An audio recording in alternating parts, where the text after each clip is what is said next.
Pesan saya cuma satu, sebagai penutup. Banyak orang datang kepada saya ngomong begini, Pak, Bapak dapat berkat kesembuhan Pak. Saya katakan begini dan saya harus luruskan. Berkatnya bukan kesembuhannya. Berkatnya saya dan keluarga saya diubahkan sama Tuhan. Kesembuhan saya itu bonus. Shalom. Jadi makanya jangan kejar-kejar mujizat, kejar. Oke, saya undang saudara buka bersama-sama saya di 1 Raja-Raja pasalnya yang ke-20 ayat yang pertama. 1 Raja-Raja pasal yang ke-20 ayat yang pertama. Haleluya. 1 Raja-Raja pasal yang ke-20 ayat yang pertama. Firman Tuhan mengatakan begini.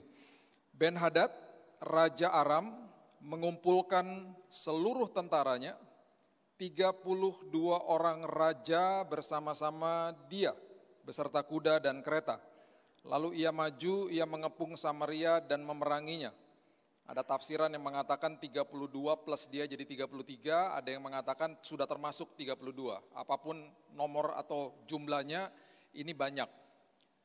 32, 33 kerajaan yang menyerang Israel. Kenapa mereka lakukan ini? Ada kemungkinan besar, mereka sudah tahu bahwa selama ini ketika diserang selalu kalah. Dan mereka rupanya mengabaikan perjanjian kudus yang diberikan Tuhan kepada Daud, moyangnya ratusan tahun yang silam sebelum ini. Daud ceritanya waktu awalnya mau bangun bait Allah, tapi kemudian lewat advisor penasehatnya Nabi Nathan mengatakan setelah berbicara dengan Tuhan, Tuhan mengirimkan pesan mengatakan gak usah bangun bait Allah, nanti biarkan anakmu yang akan membangun. Siapa namanya saudara? Salomo. Tetapi karena inisiatifnya datang daripada Daud, kemudian Tuhan membuat sebuah perjanjian kudus, Holy Covenant dengan Daud. Isinya luar biasa. Isinya begini, kerajaan keturunan keluargamu akan aku kokohkan sampai selama-lamanya. Berarti keturunan-keturunan Raja Daud akan dikokohkan Tuhan, akan dijaga sama Tuhan. Dan betul terjadi. Bahkan Alkitab mencatat beberapa dari raja-raja yang merupakan keturunan daripada Daud ini hidup dalam dosa, dan firman Tuhan dengan jelas mengatakan harusnya aku koyakkan kerajaan ini daripadamu. Tetapi karena moyangmu Daud, aku luputkan engkau. Itu firman Tuhan mengatakan berkali-kali, bahkan 300 tahun setelah Daudnya udah gak ada. Daudnya sudah meninggal. Ada bangsa Asyur yang mencoba menyerang Raja Hizkia dan kerajaannya yang merupakan keturunan Daud. 185.000 tentara Asyur ditumpas oleh malaikat Tuhan. Saya ulangi ya, 185.000 tentara Asyur belum sempat masuk ke dalam kerajaan, belum sempat menyerang, di perkemahan mereka di luar kerajaannya Raja Hizkia, malam hari Tuhan mengirimkan malaikatnya dan menumpas mereka. Karena selalu firman Tuhan mengatakan karena moyangmu Daud. Dan rupanya ini akhirnya dibaca sama kerajaan-kerajaan ini dan mereka mengatakan bahwa kalau begitu kita serang aja, kalau cuma 1-2 kalah kita serang aja, kita kepung aja 30 lebih kerajaan menyerang mereka. Bangsa Israel sampai hari ini, bangsa Israel yang ada di zaman modern ini adalah tetap keturunan Raja Daud. Kalau saudara pergi ke sana nggak sampai 5% percaya Yesus. Tapi negara itu ditakuti sama bangsa-bangsa. Karena apa? Ada perjanjian kudusnya Tuhan. Makanya saya kalau ajak jemaat ke sana saya selalu mengingatkan, ingat ya, ini negara kecil. Nanti bulan April kita berangkat lagi. Ini negara sangat kecil. Penduduknya hanya 0, sekian persen dari penduduk dunia. Tapi 20% bangsa Yahudi adalah pemenang Nobel. Kalau saudara pegang handphone saudara mungkin berpikir teknologi itu berasal dari Jepang, Korea, atau Cina. Tapi sebenarnya isi daripada handphone saudara semua yang menemukan bangsa Yahudi. Mereka nggak pernah gembar-gembor namanya mereka cuma makan royalti aja. Sangat pandai bangsa ini. Ada satu tour yang akan membawa saudara ke Tel Aviv, bukan ke holy sites, bukan ke tempat-tempat yang bersejarah yang seperti biasanya dikunjungi. Ada satu tour yang membawa saudara ke Tel Aviv untuk mempelajari inovasi-inovasi yang dilakukan oleh bangsa ini. Sampai sistem perbankan dunia dikontrol sama mereka. Sistem keamanan dunia dikontrol sama mereka, sistem kedokteran pun dikontrol sama mereka. Karena ada perjanjian kudus itu. Bukan sekedar dikokohkan, semua tatanan dunia ini yang hampir semuanya yang menginovasi adalah bangsa Yahudi. Luar biasa. Jadi kalau Tuhan sudah buat janji, ini poin saya, kalau Tuhan sudah buat janji, itu tidak pernah gagal. Tidak pernah gagal dan tidak bisa digagalkan. Itu janji Tuhan. Makanya kalau sampai ada orang khawatir berarti orang itu tidak ngerti janji Tuhan yang tertulis di dalam firman. Ada 7.000 lebih janji Tuhan di situ. Dan itu selalu sampai pada kesudahannya. Saudara, makanya ketika Yesus dicobai 3 kali dia mengutip sudah tertulis, ada tertulis, it is written. Kemudian dia kutip firman Tuhan. Karena firman Tuhan yang saudara pegang bukan tulisan mati, itu hidup. Dan itu luar biasa, setiap hari hidup kita harus disaturasi sama firman. Harus membaca dan kemudian renungkan, makanya renungkan siang dan malam. Ya. Nah, kembali ke sini, 30 lebih menyerang, dan akhirnya mereka menyerang bangsa Israel di atas gunung. Dan mereka kalah, masih juga mencoba lagi. Ayat yang berikutnya mengatakan begini, ayat 23. 1 Raja-Raja 20 ayat 23. Pegawai-pegawai Raja Aram berkata kepadanya, Allah mereka ialah Allah gunung. Mereka kalah di gunung, udah dengan puluhan kerajaan mereka kalah di gunung. Itulah sebabnya mereka lebih kuat daripada kita. Tetapi apabila kita berperang melawan mereka di tanah rata itu valley atau lembah bahasa aslinya, pastilah kita lebih kuat daripada mereka.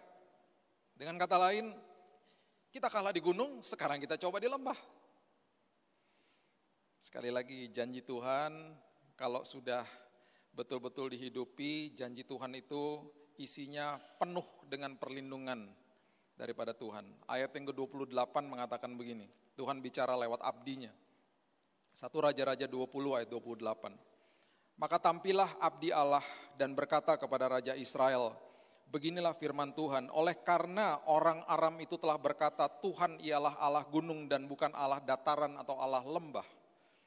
Maka aku akan menyerahkan seluruh tentara yang besar itu ke dalam tanganmu supaya kamu tahu bahwa akulah Tuhan. Dengan kata lain, aku akan menyerahkan seluruh kesulitan, kesengsaraan, cobaan, ujian hidupmu. Karena aku adalah Allah yang berkuasa atas hidupmu. Ketika engkau senang-senang di atas gunung, aku adalah Allahmu. Ketika engkau sedang melewati lembah kekelaman dan lembah yang mengerikan di depanmu, engkau harus tahu aku tidak pernah berseberangan dengan engkau, aku Allah di lembah. Di apapun aspek hidup saudara, Dia adalah Allah yang berkuasa atas hidup saudara. Saya akan berikan contoh beberapa saja dari Alkitab tentang lembah-lembah yang kita lewati dalam hidup ini. Ada lembah yang saudara mungkin sudah pernah lewati atau sedang lewati dan jangan kaget, kita akan pasti melewati hal-hal seperti ini. Karena selalu ujian dan cobaan itu, bahkan ujian itu dibiarkan terjadi supaya kita makin bertumbuh, makin dewasa di dalam Tuhan. Kalau saudara ingat khotbah saya yang lalu di tempat ini, arti daripada berkat yang sebenarnya adalah ketika saudara berhadapan dengan kesulitan, kesengsaraan, ujian, bahkan cobaan hidup, yang diubahkan bukan kesulitan hidupnya, yang diubahkan bukan masalah hidupnya, yang diubahkan adalah saudara dan saya. Ketika saudara dan saya diubahkan Tuhan, saudara dan saya sedang diberkati sama Tuhan. Itu arti daripada berkat yang sebenarnya. Mudah-mudahan buku saya tentang ini akan keluar bulan Januari. Saya sudah mulai menulis lagi dan tim saya sangat luar biasa. Tuhan kirimkan tim yang luar biasa. Mudah-mudahan bulan Januari kami bisa launching, kalau tidak bulan Februari. Karena sudah makin banyak yang mendistorsi arti daripada berkat yang sebenarnya. Ya, sekali lagi saya cuma mau refresh saja, saudara pasti udah ingat, saya pernah katakan berkali-kali di tempat ini, berkat nggak ada hubungannya sama materi. Kita terlalu kerdil rohani kalau kita masih mikirin berkat itu materi. Berkat adalah ketika saya menghadapi masalah, saya diubahkan. Setiap hari saya diubahkan, makin serupa seperti Tuhan. Itu adalah saya sedang diberkati. Arti daripada berkat yang sebenarnya. Ulangan pasal yang ke-11, ayat yang ke-11 mengatakan begini. Ulangan pasal yang ke-11, ayat yang ke-11. Tetapi negeri kemana kamu pergi untuk mendudukinya, ialah negeri yang bergunung-gunung dan apa? Berlembah-lembah. Semua tanah perjanjian, semua apapun yang Tuhan akan bawa saudara, semua akan menjadi seperti ini. Kondisinya akan seperti ini. bergunung-gunung dan berlembah-lembah, yang mendapat air sebanyak hujan yang turun dari langit. Jadi hidup ini pasti akan lewat gunung, lewat lembah. Dan Tuhan dengan perkasa mengatakan, aku adalah Allah yang berkuasa di gunung, bahkan di lembah. Lembah yang pertama, firman Tuhan menggambarkan yang namanya lembah Eskol. Lembah Eskol adalah lembah pilihan, di mana saudara diminta untuk memilih yang benar atau yang tidak. Bilangan pasal yang ke-13, ayatnya yang ke-23 mengatakan begini. Bilangan pasal yang ke-13 ayat 23. Ketika mereka sampai ke lembah Eskol, dipotong merekalah di sana suatu cabang dengan setandan buah anggurnya. Lalu berdualah mereka menggandarnya atau memikulnya, karena buahnya besar-besar saudara. Juga mereka membawa beberapa buah delima dan buah ara, bukan sekedar susu dan madu yang melimpah di dalam tanah perjanjian ini, tapi buahnya juga besar-besar sampai harus digandar, harus dipikul, gitu ya. Nah saudara, waktu saat ini kita sudah tahu ceritanya ada 12 pengintai yang dikirim. Dan ini adalah laporan daripada 10 pengintai yang tidak mengerti apa yang harus mereka sortir ketika masuk ke dalam pikiran mereka. Pribadi yang paling sering bicara sama saudara adalah pribadi saudara sendiri. Kalau kita tidak dipenuhi sama kebenaran, kita akan membiarkan yang namanya tuduhan iblis merasuki hidup kita. Dan itu sangat mengerikan. Karena apa ini yang terjadi? 10 pengintai, mereka melihat kengerian di depan mereka, kita sudah tahu cerita ini, dan mereka kembali dengan kata-kata ini. Dan kata-kata ini adalah kata-kata yang mereka ucapkan sendiri kepada diri mereka sendiri. Bilangan 13 ayatnya yang ke-33. Bilangan 13 ayat yang ke-33. Juga kami lihat di sana orang-orang raksasa. Orang enak yang berasal dari orang-orang raksasa. Perhatikan kalimat ini. Dan kami lihat diri kami, ini yang saya katakan. Gak ada yang ngasih tahu mereka, mereka seperti belalang. Mereka bilang begini, dan kami lihat diri kami seperti belalang. Udah gitu lebih mengerikan lagi, mereka berasumsi apa yang dipikirkan sama musuh mereka. Dan demikian juga mereka terhadap kami. Padahal gak ada yang pernah ngasih tahu, kamu kayak belalang, gak ada. Mereka yang beritahu diri mereka sendiri. Saudara, selalu kalau manusia, contoh ya, kalau manusia tersandung, jatuh dalam dosa, selalu ada 2 suara. Suara yang pertama, dan suara ini ironisnya yang paling keras di dalam hidup ini, akan mengatakan begini, jatuh ya, sana jauh-jauh, dihukum kamu sama Tuhan nanti, dikutuk kamu sama Tuhan, gak layak memang kamu tuh, sana pergi. Itu suara pertama. Suara yang kedua akan datang mengatakan begini, jatuh ya, sini aku tolong, sini ke Bapak yuk ke Bapak yuk, gak mau, aku gak layak. Siapa bilang gak layak? Gak bisa. Aku harus bersih-bersih dulu sebelum menghadap dia. Gak ada orang bersih-bersih sebelum mandi. Yuk, dia mau bersihkan kamu yuk. Kamu tahu firman-Nya, engkau bisa datang ke tahtanya kapan saja. Karena kasih karunia-Nya cukup bagimu. Yuk. Dia menanti loh, dia mau memeluk. Dan bahkan firman Tuhan di Lukas mengatakan Tuhan menggambarkan dirinya lari ketika menghampiri anak yang terhilang. Dia sedang memberikan perumpamaan tentang dirinya sendiri, dia lari. Salah satu prioritasnya Tuhan setelah bangkit, setelah ada kuasa kebangkitan, yang dikejar 2 murid yang gak penting saudara, bukan ring satunya. Namanya satu Kleopas, satunya lagi kita gak tahu namanya, Alkitab tidak mendokumentasikan. Di dalam peristiwa perjalanan ke Emmaus. Perjalanan ke Emmaus menggambarkan kedua murid ini yang bingung, takut, dan mereka kecewa karena Yesus atau mentor atau guru agung mereka dibunuh secara brutal di atas kayu salib. Dan mereka tidak mengerti, walaupun pernah dikasih tahu dia akan bangkit di hari yang ketiga, masuk sini keluar sini, karena yang dilihat di depan mata itu mengerikan. Pasti lupa, makanya Alkitab mengatakan dalam bahasa aslinya downcasted, mereka itu betul-betul sedih, pulang kampung, dikejar sama Yesus. Dikejar sama Yesus. Kenapa itu salah satu peristiwa yang luar biasa? Nanti satu hari kita eksposisi tentang itu.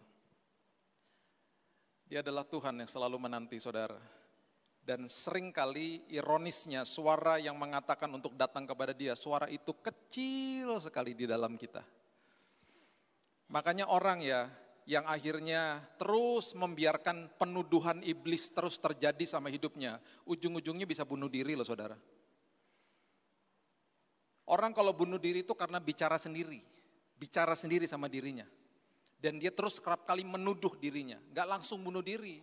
Itu udah bertahun-tahun ditumpuk, tinggal terjadi sesuatu yang menstimulasi dia langsung bunuh diri. Karena iblis gak bisa lakukan apa-apa, dia hanya bisa mengaum-ngaum. Makanya di Roma 8 ayat 1 tidak ada lagi penghakiman, bahasa aslinya there is no condemnation. Tidak ada lagi penuduhan. Jadi kalau ada penuduhan di dalam sini itu bukan dari Tuhan. Kalau ada suara di dalam hidup saudara yang mengatakan saudara tidak layak, itu bukan dari Tuhan. Saudara sudah dilayakkan, makanya jangan isi doa kita dengan begini, Tuhan layakkan aku Tuhan. Enggak, itu salah doa begitu justru. Tuhan terima kasih engkau sudah layakkan aku. Ribuan tahun yang lalu ketika engkau mengatakan sudah selesai. Jadi karena terus-terusan berdoa seperti begini, kita akhirnya merasa tertuduh sendiri, aku enggak layak. Engkau bisa datang ke hadiratku kapan saja. Saudara, lembah Eskol adalah lembah pilihan. Saudara pasti nggak pernah dengar nama-nama seperti ini. Nama-nama yang selalu sebenarnya ada di Alkitab saudara. Safat, Yigal, Galdi, Nafbi, Palti. Ini adalah nama-nama dari 10 pengintai. Dan nama-nama ini ada di Alkitab saudara. Tapi kita seringkali mungkin nggak baca dan nggak tahu nama-nama ini. Karena mereka bukan pembuat sejarah. Mereka adalah nama-nama 10 pengintai yang akhirnya mati di padang gurun. Dihukum sama Tuhan. Karena mereka mengatakan hal-hal negatif sama diri mereka sendiri. Tapi ada 2 nama yang saudara masih mendokumentasikan sampai hari ini. Saudara berikan kepada keturunan saudara bahkan. Siapa itu? Joshua dan Kaleb. Karena kedua orang ini mengatakan begini, betul mereka besar, betul mereka mengerikan, tapi Tuhan saya lebih luar biasa. Tapi Tuhan saya lebih dahsyat. Betul ada hutang di depan saya. Tapi Tuhan saya lebih dahsyat. Betul ada masalah rumah tangga yang pelik Pak. Tapi Tuhan saya sanggup. Betul ada vonis dokter Pak. Tapi Tuhan saya lebih dahsyat. Betul ada kengerian di depan saya. Tapi Tuhan saya jauh lebih besar dari segala-galanya. Lembah Eskol adalah lembah pilihan. Dan ini yang saudara harus diperadabkan hari lepas hari. Bangun pagi aja udah diperadabkan dengan pilihan. Mau tahu, bangun pagi kan gini. Bangun pagi nih, tangannya gini-gini. Ngapain? Cari handphone. Tangannya gak kuat, kadang-kadang handphonenya jatuh malah ke kepalanya. Saya kalau sampai dengar cerita, kayak tadi pagi saya lagi ambil handphone jatuh kepalaku, syukurin saya bilang gitu. Makanya kalau bangun pagi jangan cari handphone. Bangun pagi itu melek langsung bilang gini, Tuhan terima kasih ada atap di atas aku. Terima kasih Tuhan nanti siang aku bisa makan. Terima kasih Tuhan buat nafas kehidupan. Terima kasih Tuhan ada kesempatan hari yang baru. Berarti ada kesempatan yang baru. Terima kasih Tuhan hari ini aku diberkati untuk menjadi berkat bagi orang lain. Aku percaya hari ini ketika aku keluar dari rumahku Tuhan. Mazmur 91 aku ada di dalam naungan-Mu ya Tuhan. Aku dan keluargaku akan dilindungi. Nanti sore, nanti malam kami akan berkumpul kembali di rumah ini dengan tidak kurang suatu apapun Tuhan. Aku memperkatakan damai, sukacita, hikmat ilahi buat hari aku ini Tuhan. Banyak perkenanan Tuhan akan terjadi hari ini. Aku akan mulai hari ini dan aku bungkus dengan satu nama. Dengan darah-Mu yang berkuasa, Yesus Kristus Tuhanku. Baru mulai harinya, kalaupun buka HP cari renungan. Jangan lihat-lihat yang lain, nanti sosial media nanti siang aja. Setiap kali saudara mulai dengan itu, saudara melatih hidup saudara untuk mengambil keputusan yang baik dan benar sepanjang hari. Karena saudara akan diperadabkan dengan ratusan keputusan setiap hari. Lembah Eskol adalah lembah pilihan. Lembah berikutnya adalah lembah yang dinamakan Tarbantin atau lembah Elah. Ini menggambarkan ketakutan manusia. Kenapa? Karena di lembah ini adalah sebuah peristiwa yang luar biasa. Bukan sekedar hanya sejarah, tapi adalah pelajaran yang luar biasa. yang kita sudah sering baca dan sering mendengar cerita ini tentang Goliat melawan Daud. Goliat bangun pagi, dia nggak akan berpikir atau dia tidak mungkin berpikir hari itu dia akan berhadapan dengan bocah 19 tahun. Daud pun begitu, bangun pagi nggak berpikir, tidak terpikir sama dia bahwa dia akan berhadapan dengan Goliat hari itu. Daud bangun pagi, bapaknya namanya Isai bilang begini, kamu pergi ke lembah Elah, lembah Tarbantin, kamu bawa roti sama keju. Yang roti kamu kasih kakak-kakakmu, yang keju kamu kasih sama teman-teman kakakmu, prajurit-prajurit yang lain. Lembah Elah di mana? Google Map aja. Bapaknya ngomong gitu. Akhirnya dia datang ke sana. Waktu dia tiba di sana, itu Goliat sudah mengeluarkan statement, sudah memberitahu kepada mereka, udah kira-kira mungkin begini, daripada rugi nih banyak mati nanti prajurit yang mati, mendingan satu sama satu aja deh. Tempur aja sama aku satu sama satu, mana jagoanmu? Kalau kamu kalah, kamu nyembah aku, kalau aku kalah, aku nyembahmu. Udah sesederhana itu, ayo aku tungguin. Wah takut langsung. Sampai Alkitab mengatakan raja pun cemas. Raja Saul pun cemas. Daud datang, bawa roti sama keju. Siapa yang suka roti sama keju? Gak ada. Ada loh. Gak, ini orang Indonesia semua memang ya. Saya aneh sendiri ya. Kalau suka roti itu berarti rada-rada ke Belanda-Belandaan ya. Saudara kalau saya ngomong begini, saudara pasti akan ngangguk-ngangguk. Kalau ngomong di Jakarta nggak ngerti. Kalau saya ngomong ini nih, roti bluder cokro. Nah, ngerti kan? Langsung ngangguk-ngangguk. Di Jakarta apa tuh Pak? Nggak jauh tau dari sini kan. Saya berapa bulan lalu lewat tol sini terus ke Madiun. Ke pabriknya. Buka pintunya, waduh bau mentega. Langsung saya lihat tahta Tuhan dekat dengan saya. Sepertinya bisa memegangnya. Karena keluarga saya keluarga roti.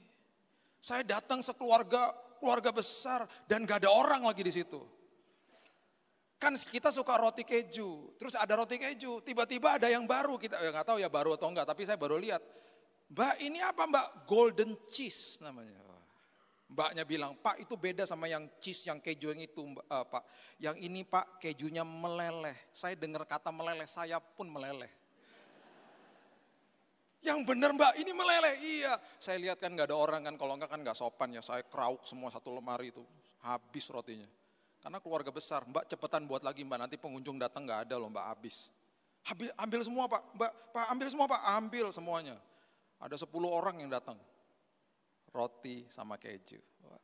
Kalau Superman kalah sama Krypton, Billy Lantang kalah sama roti sama keju. Yang ketawa ngerti, yang gak ketawa itu ayat di mana Krypton? Maaf ya, besar sama komik soalnya. Roti sama keju. Dia datang ke lembah Tarbantin. Dia bingung dong, ada apaan? Terus dijelasin semuanya, terus dia ngeliat dari jauh mungkin. Oh itu ya Goliatnya ya. Ada sebuah kalimat yang keluar dari mulutnya. Dan kalimat ini akhirnya membawa Daud ke hadapan raja. Dan kalimat ini adalah kebenaran yang membawa dia berhadapan dengan Goliat. Sekali lagi ya, dia bangun pagi gak tahu loh akan menghadapi Goliat. Dia bangun pagi cuma disuruh bawa roti sama keju. Bocah 19 tahun. Sampai di sana kemudian dia lihat semua peristiwa ini, keluarlah kata-kata ini. Nah ini yang saya bilang. Orang banyak yang ngerti firman atau tahu ada ayat itu, tapi hidupnya tidak dikuasai firman. Beda loh. Orang yang tahu firman sama orang yang hidupnya dikuasai sama firman beda. Orang yang tahu firman, itu kalau menghadapi ketakutan seringkali memang betul-betul ketakutan. Sampai-sampai kalau diingatkan itu kan ada ayatnya. Iya sih, tapi gimana ya takutlah aku ini. Memang ada sih, aku juga tahu ada ayatnya. Nah ini beda, ini orang adalah bocah yang ada di belakang layar, yang sehari-hari biasa mengembalakan domba, dan gak ada yang lihat.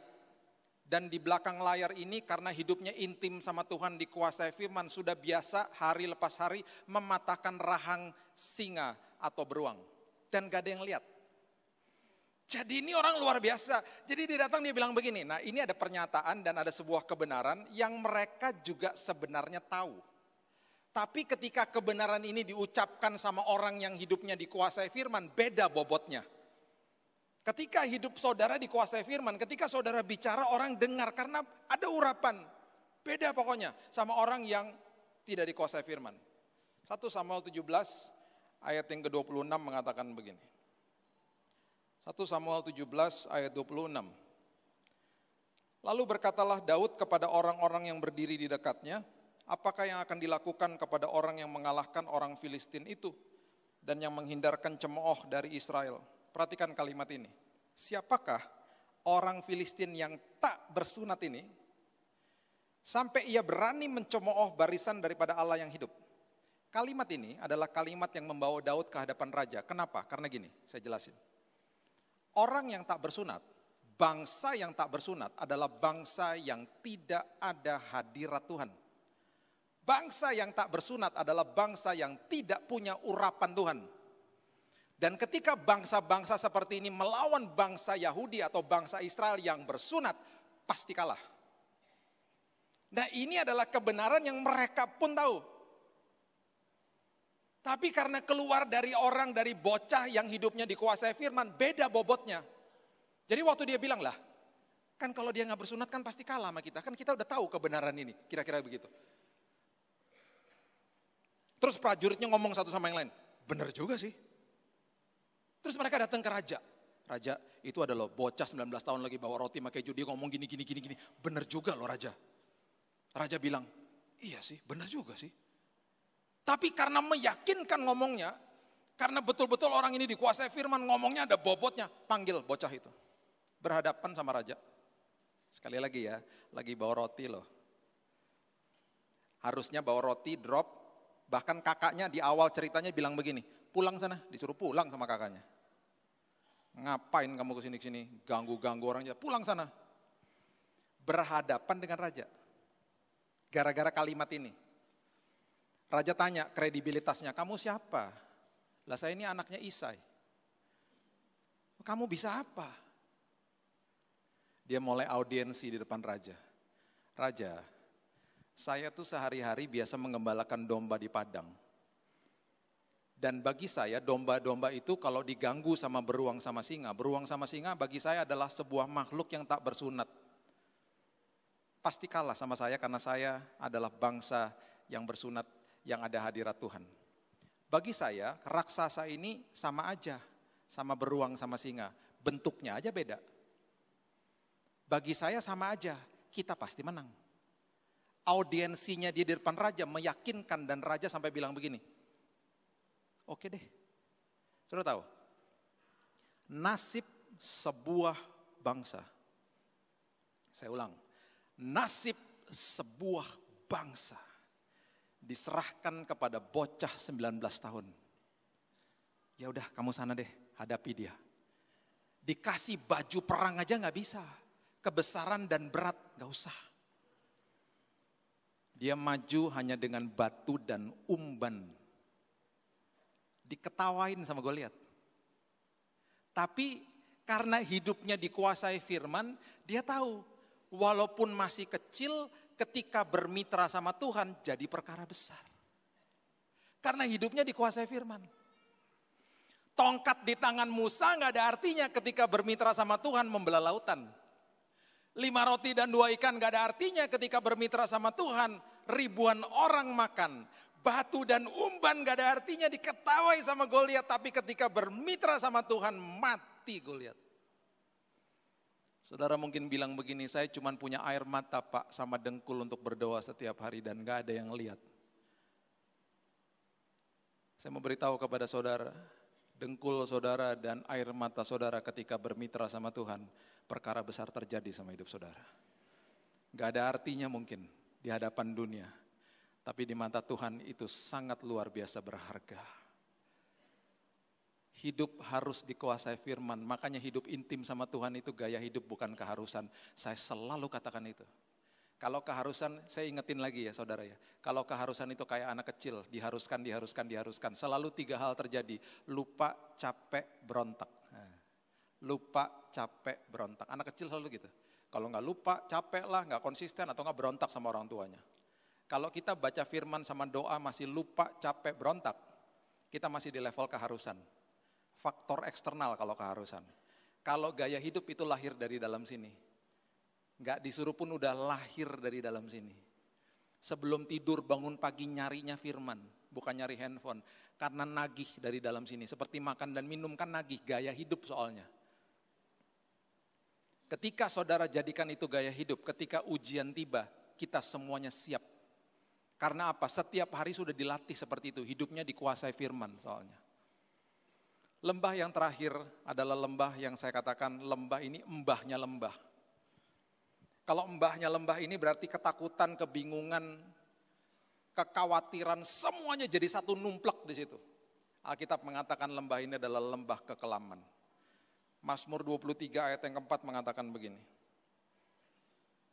Mazmur 23 ayat yang keempat. Bahasa Inggrisnya dengan lebih jelas, kalau ada bahasa Inggrisnya tolong disiapkan.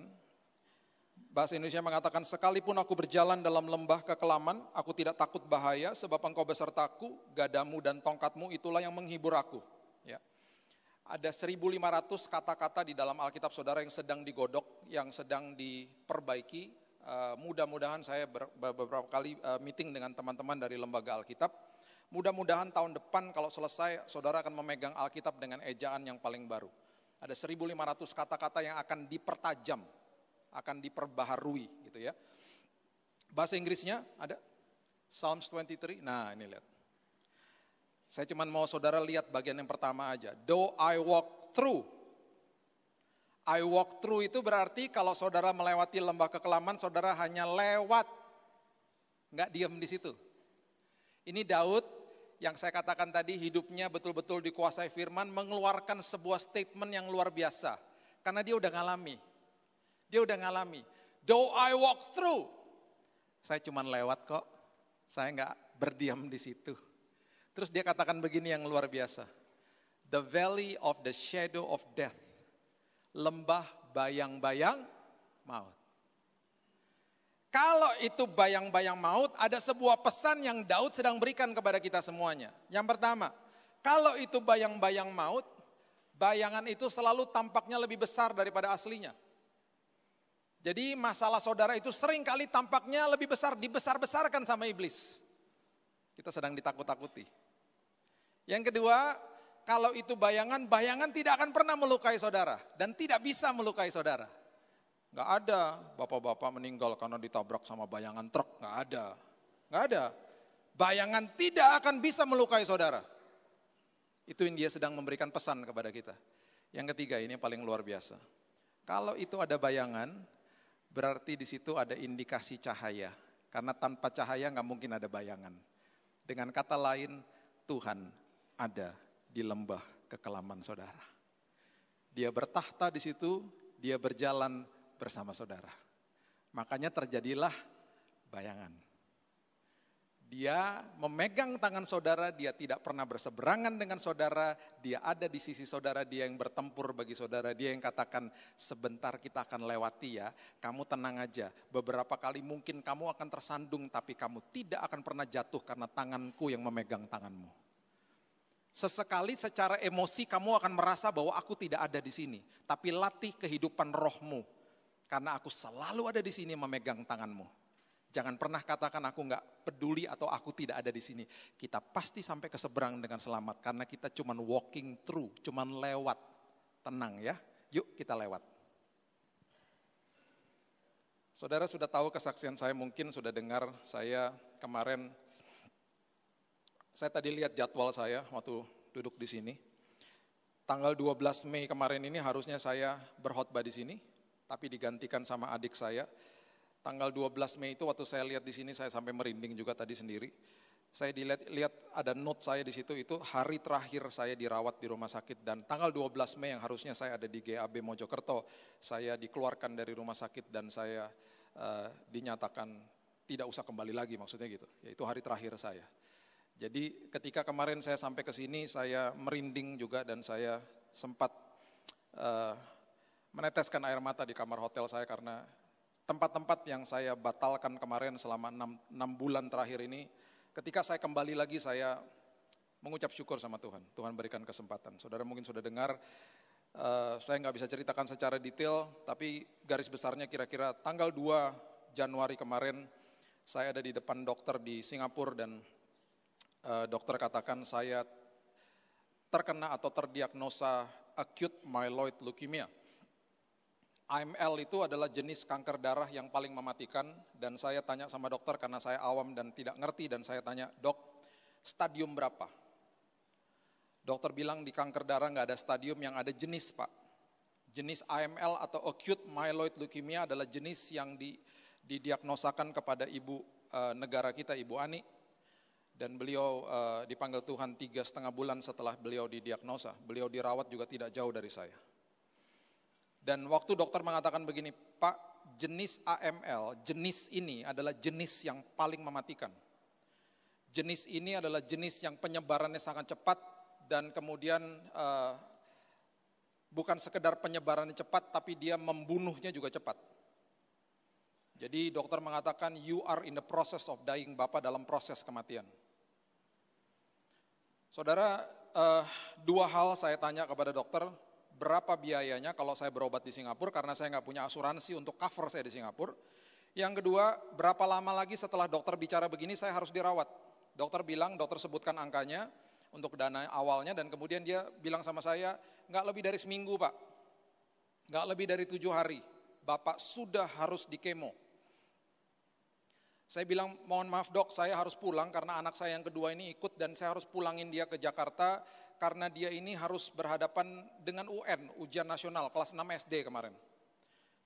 "Baik, nggak apa-apa, Bapak pulang segera dirawat, nggak lebih dari 7 hari loh Pak. Bapak mau dirawat di Jakarta silakan, mau dirawat di Singapura cepat kasih tahu saya." Saya nggak punya banyak waktu saya dalam perjalanan pulang, saya bilang sama istri saya, "Jangan masukin apa-apa di sosial media. Jangan taruh apa-apa di sosial media, jangan kasih tahu sama siapa-siapa." Saya kalau berdoa panggil dia Dedi, saya bilang, Dedi dengar ya tadi ya, dokternya bilang berapa. Kalau engkau berkenan, aku berobat di sana, engkau akan siapkan semuanya." Saya cuma ngomong sama dia dan saya selalu kejar sumbernya. Sangat nikmat kalau kejar sumbernya. Jadi saya cuma ngomong sama dia. Bahkan keluarga kami pun gak ada yang tahu. Tahu saya mau berobat gitu ya, tapi gak tahu dananya berapa, saya gak kasih tahu. Awalnya cuma saya sama istri saya yang tahu. Hamba Tuhan, ya, makanya saya kalau seminar hamba Tuhan, saya kalau di dalam hal ini saya cukup keras ngomong sama mereka. Karena hamba Tuhan, ya, kalau bagi saya banyak yang ngawur, kalau lagi sakit, minta dana paling gampang. Mau tahu caranya? Ya, saya kasih tahu nih. Taruh infus di tangan, foto di tempat tidur rumah sakit, mukanya giniin. Dilihat, kalau kurang sedih, kurang sakit, foto ulang. Kalau perlu, suster taruh infusnya pasien-pasien sebelah taruh di belakang aku aja. Biar kelihatan banyak infusnya, kalau butuh ada 20 infus, padahal bukan infusnya dia. Foto, masukin sosial media bilang begini, "Tolong doakan saya sedang sakit." Itu baru kalimat awal. Kalimat kedua, kode keras. "Jika Anda digerakkan Tuhan," inilah BCA saya. Nah, kurang ajar kan? Tuhan pasti memultiplikasi. Bagi saya itu eksploitasi jemaat, bagi saya itu manipulasi Tuhan. Manipulasi Tuhan. Manusia dipakai sebagai pipa berkat, jangan kejar pipanya, kejar sumbernya. Saudara tahu, dalam hitungan 3 hari, dana yang dokter sebutkan itu ada di BCA saya, persis jumlahnya, ayo. Tuhan saya adalah Tuhan yang tidak punya batas, dan Tuhan saya di surga adalah Tuhannya saudara juga, yang tidak punya batas. Jadi nggak usah takut, selalu lari ke Dia, hidup dikuasai firman. Pegang janjinya, karena janjinya ya dan amin. Sampai kepada titik Tuhan, sampai apapun harus terjadi, aku nggak akan bergantung sama siapa-siapa. Itu baru iman yang luar biasa, karena di titik-titik terakhir, disitulah pertolongan Tuhan terjadi. Seringkali kita pakai nalar, "Gak bisa Pak, deadline Pak, begini dan lain sebagainya Pak, dan gini. Doa aja Pak, doa aja. Sederhana saya selalu katakan doa aja. Bergantung sama sumbernya. Saya berangkat langsung sama istri saya. Saya bilang, ini ya Tuhan kalau kasih ya, gak lebih gak kurang, pas-pasan. Biar perjalanan imannya ngeri-ngeri sedap. Saya berangkat, saya langsung bilang sama dokter rumah sakit di sana, minta kamar yang paling murah. kamar yang paling murah yang berapa orang? 4 orang, gak apa-apa masuk kamar berempat aja, saya bilang gitu.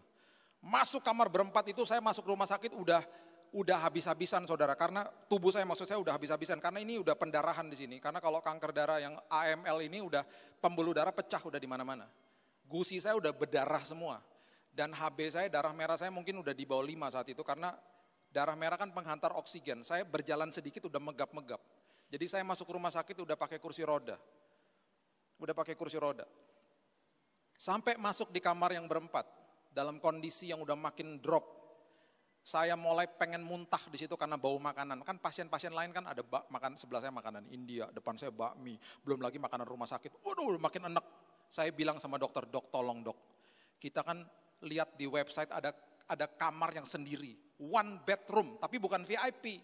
Kamar dengan tempat tidur sendirian tapi bukan VIP. Harganya sedikit lebih mahal dari kamar yang berempat. Mau dong dok kamar itu aja." Habis Pak. Kamarnya populer dan sudah habis, katanya gitu. "Dok, ini kan rumah sakit terbesar di Singapura General Hospital namanya. Masa habis dok, di gedung sebelah juga nggak ada Pak, habis." Saya bilang gini sama istri saya, jangan ngeluh, kita maju dengan ucapan syukur. Nanti lihat tangan Tuhan yang akan mengerjakan segala sesuatunya. Kita berdoa, kita mengucap syukur dalam hitungan kira-kira 3-4 jam. Dokter udah pulang, dokter telepon rumah sakitnya setuju, rumah sakit kasih tahu susternya ke kamar saya. Ngomong gini, "Pak, Bapak disetujui boleh masuk kamar nomor 3 di ujung sana Pak, di lantai 8 ini." Kamar nomor 3 itu apa suster? Itu namanya kamar suite room. Suite room, maksudnya apa? Ini Pak, di sini kan ada VIP, VVIP, ini suite paling atas Pak, kamar yang paling atas, paling bagus. Nggak mau, mahal saya bilang gitu. Nggak mau, saya nggak minta itu kok. Enggak, dokter udah bilang Bapak boleh masuk kamar suite, bayarnya yang 1 tempat tidur aja. Lah itu mau saya. Perkenanan Tuhan terjadi, kenapa? Kita semuanya adalah anak raja. Makanya bergantung sama rajanya, kejar sumbernya. Saya telepon istri saya, "Cepetan," karena dia lagi beli makanan di bawah, "cepetan naik. Kita dikasih kamar suite room." "Oh yang bener, iya. Kenapa harus cepet-cepet? Cepetan nanti dokternya ganti pikiran, cepetan." Istri saya nggak naik-naik, lama beli makanan, nggak tahu gimana saya tiba-tiba ada energi ekstra, saya langsung packing barang-barang di koper saya bawa aja geret di lantai 8 tuh, saya berjalan di koridornya, suster lihatin saya, wheelchair, kursi roda, saya bilang nggak usah kursi roda, kamar nomor 3 mana, cepetan. Saya masuk di kamar nomor 3, aduh saudara, bagusnya luar biasa. Saya ada ruang tamunya, ada kulkasnya, buka toiletnya bagus, sampai kalau saya rasa, tidur di toilet pun gak apa-apa ya, bagus banget toiletnya.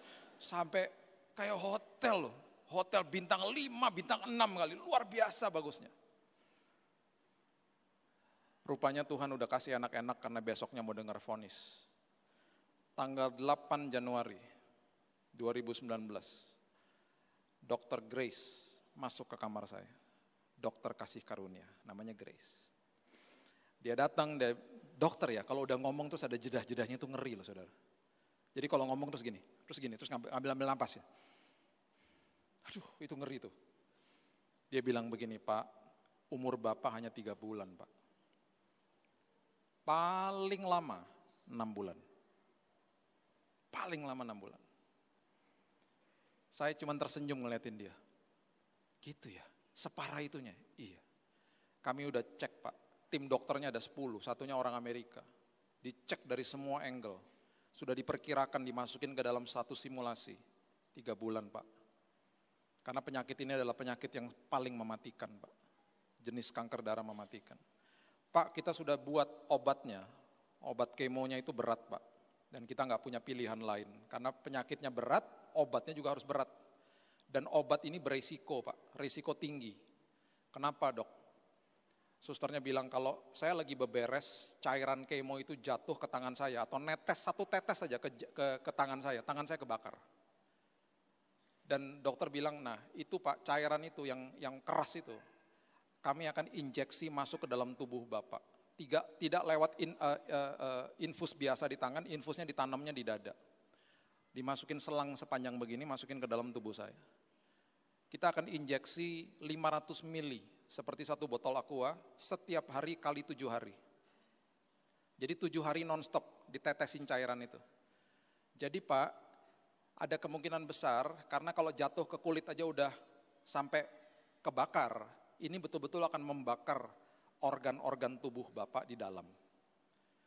Jadi Bapak akan kolaps, Bapak akan infeksi, Bapak akan masuk ICU, Bapak akan koma, Bapak akan meninggal.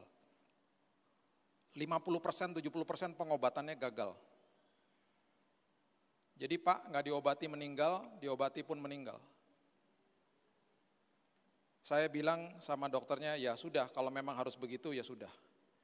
Dia bilang, Pak, tolong tanda tangan, supaya kalau sampai terjadi apa-apa, Bapak dan Ibu tidak tuntut rumah sakit. Saya dan istri saya tanda tangan. Waktu dia keluar, saya bilang begini, saya mengutip Amsal 4 ayat 20-23. Arahkan telingamu kepada ucapanku, kata Tuhan. Simpan itu di dalam lubuk hatimu. Dan itu adalah sumber daripada kehidupan dan kesembuhan. Jadi saya selalu katakan begini, yang dokter katakan adalah kenyataan. Firman Tuhan katakan adalah kebenaran. Kenyataan harus tunduk sama kebenaran. Itu yang saya katakan setiap hari. Dan itu yang memampukan saya dan istri saya bisa tidur nyenyak setiap hari. Saudara, saya berdoa supaya saya tidak terkena infeksi, tapi saya kena infeksi juga. Ada doa yang Tuhan jawab, ada doa yang Tuhan tidak langsung jawab, tapi dia beserta dengan kita. Makanya dia katakan ketika masuk ke dalam lembah kekelaman di awal, dia sudah katakan kepada saya, ada beberapa kali kamu akan tersandung, tapi ingat tanganku memegang tanganmu, kamu tidak akan pernah jatuh. Aku akan pegang tanganmu. Saya terkena infeksi akut, organ-organ tubuh saya sudah mulai kolaps. Perut saya terkena infeksi akut sampai diobati dengan berkantong-kantong antibiotik. Akhirnya merambah sampai ke paru-paru, paru-paru saya sampai basah, dan kemudian kalau saya bersin pagi-pagi itu darah semua yang keluar. Sampai harus ditusuk dari sebelah kiri dan dikeluarkan cairannya, ada sampai 3 botol cairan keluar dari paru-paru saya. Di satu titik tubuh saya sudah tidak bisa terima, saya menggigil 30 menit, kepala saya sudah 40 derajat. Di saat itu istri saya sudah cekokin saya perjamuan dan mata saya udah putih. Dan akhirnya di situ saya kolaps dan saya pingsan. Istri saya sudah menangis dan dia sudah berpikir nanti mau pakein baju apa di peti mati. Di saat itu dokter dan suster sudah standby, kalau nggak terjadi resusitasi, saya kehilangan oksigen atau segera dilarikan ke ICU. Saya nggak tahu gimana, dalam waktu 6 menit Tuhan bangunkan saya dengan kondisi yang sangat berkeringat, seolah-olah seperti virus bakterinya keluar semua. Dalam hitungan 3 jam setelah itu suhu tubuh saya turun dan menjadi normal. Saya tidak pernah masuk ICU. Selama saya dirawat saya tidak pernah masuk ICU, tapi mendekati kematian beberapa kali. Dan saya bilang sama Tuhan, terima kasih Tuhan tolong saya. Tapi saya bilang Tuhan yang kemarin itu ngeri sekali kejadiannya. Tuhan bilang gak apa-apa, makin ngeri makin seru kesaksiannya. Biar kamu kasih tahu sama jemaat, ketika mereka melewati lembah kekelaman aku hadir di situ. Aku tidak pernah pergi kemana-mana. Bulan Januari terakhir setelah selesai, dokter panggil saya untuk dites. Bulan Februari awal, hanya dalam waktu 1 bulan, dokter panggil saya ke kamarnya dengan terbingung-bingung. Dia katakan begini, Pak, kami udah cek hasilnya. Kami kirim ke lab yang paling canggih. Labnya ada di NUH, di rumah sakit di mana Ibu Ani dirawat. Itu lab yang paling luar biasa. Kami dari 10 tim dokter sudah lihat, Pak. Dan kami sudah lihat berulang kali. Kami tidak bisa menemukan satupun sel kanker dalam tubuh Bapak.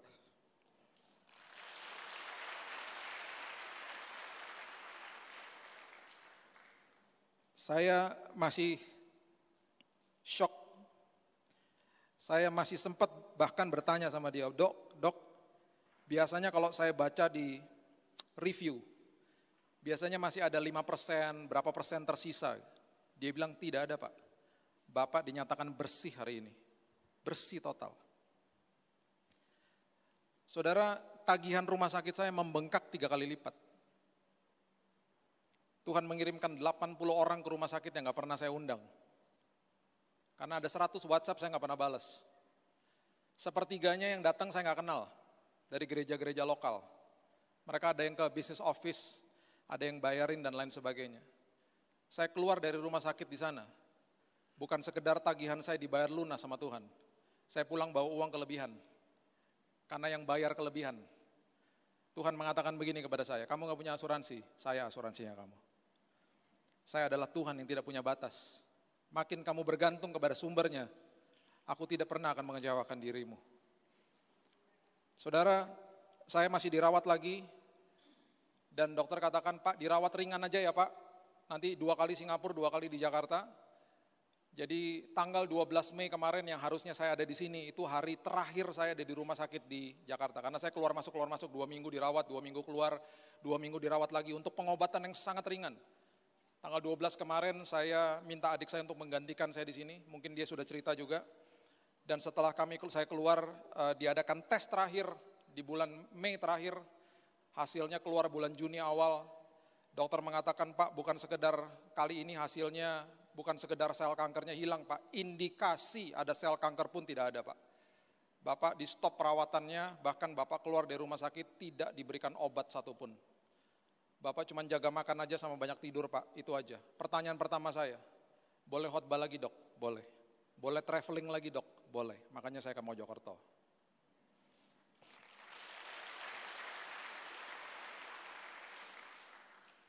Pesan saya cuma satu, sebagai penutup. Banyak orang datang kepada saya ngomong begini, Pak, Bapak dapat berkat kesembuhan Pak. Saya katakan begini dan saya harus luruskan. Berkatnya bukan kesembuhannya. Berkatnya saya dan keluarga saya diubahkan sama Tuhan. Kesembuhan saya itu bonus. Jadi makanya jangan kejar-kejar mujizat, kejar perubahan karakter setiap hari. Karena ketika saudara berubah, saudara diberkati Tuhan. Itu maksudnya. Dan setelah itu baru segala sesuatu yang ditambah-tambahkan. Carilah dahulu kerajaan Allah dan kebenarannya, segala sesuatu baru ditambahkan. Ya, jadi perubahan karakter saya itu adalah berkatnya. Ya, berikan tepuk tangan kita untuk Tuhan kita. Terima kasih Tuhan, mengucap syukur buat pagi yang indah ini. Hamba-Mu stop sampai di sini, tapi firman Tuhan terus berkumandang di hati kami. Kami percaya dan hamba-Mu percaya Tuhan akan banyak kesaksian keluar dari jemaat-Mu di tempat ini. Karena ketika mereka melewati lembah-lembah kekelaman, mereka tahu Tuhan bahwa Tuhan ada di sana, Tuhan yang menyertai mereka dan mereka sampai ke seberang dengan selamat dengan Tuhan. Kami mengucap syukur karena kami memiliki Allah yang hidup, Allah yang sumber atas segala sumber. Oleh sebab itu kami bergantung kepadamu ya Tuhan. Terima kasih Bapa, terima kasih Yesus.